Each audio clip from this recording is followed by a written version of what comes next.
যে সেরেলাক কিন্তু অবশ্যই কোন সময় আপনার বাচ্চার রেগুলার খাবার না। আপনি কিন্তু তাকে রেগুলার আমরা যেরকম একটা বয়সের মোটামুটি 9 মাস থেকে শুরু করে আমরা যেরকম ডেইলি 5 বার করে খাওয়াতে বলছি, সকালে দুপুর রাতে 3 বেলা ভারী খাবার এবং 2 বার নাস্তা। সেই ক্ষেত্রে আপনি কোনো সময় নাস্তার বিকল্প হিসেবে এটাকে দিতে পারেন। যাদের বাচ্চা 6 মাস শেষ হয়ে 7 মাসে পড়েছে, আমরা বাড়তি খাবার শুরু করতে বলছি। তখন থেকে শুরু করে মোটামুটি 1 বছর 1.5 বছরের বাচ্চাদের মায়েদের একটি কমন প্রশ্ন সবসময় থাকে, বাচ্চাকে সেরেলাক খাওয়ানো যাবে কি না। সেরেলাক আসলে আমাদের বাচ্চার মায়েদের মনে একটা বিশাল প্রভাব বিস্তার করেছে।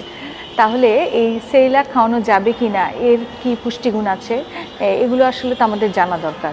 কারণ আমরা বাচ্চাকে কি খাওয়াবো, আমরা সবসময় যেহেতু বলছি যে বাচ্চাকে পুষ্টিকর খাবার খাওয়াতে হবে, এই ক্ষেত্রে আমাদের প্রথমেই বাচ্চার যখন আমরা বাড়তি খাবার শুরু করব 7 মাস বয়স থেকে, সবসময় প্রথমেই খেয়াল রাখবো যে আমরা বলছি যে আমরা বাইরের কোনো কমার্শিয়াল ফুড খাওয়ানোটাকে অ্যাভয়েড করব। আমরা চেষ্টা করব যে বাচ্চাকে ঘরের খাবার দেওয়ার জন্য।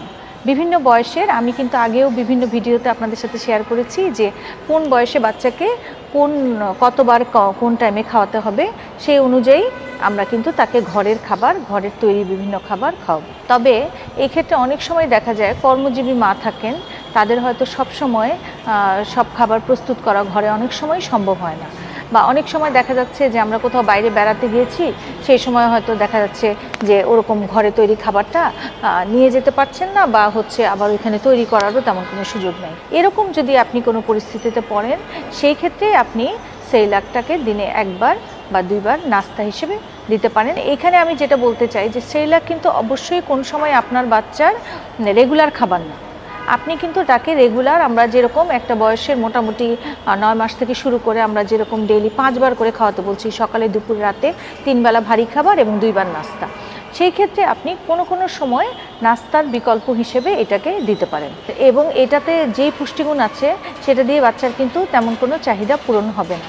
সেই জন্য আপনাকে অবশ্যই খেয়াল রাখতে হবে যেন আমরা এটাকে সবসময়ের জন্য রেগুলার খাবারে পরিণত না করি। তাহলে দেখা যাচ্ছে বাচ্চার কিন্তু রেগুলার যে পুষ্টি পাওয়ার কথা, বিভিন্ন আমরা যেটা একটা ব্যালেন্স ডায়েটের কথা বলছি, সেটা কিন্তু হবে না।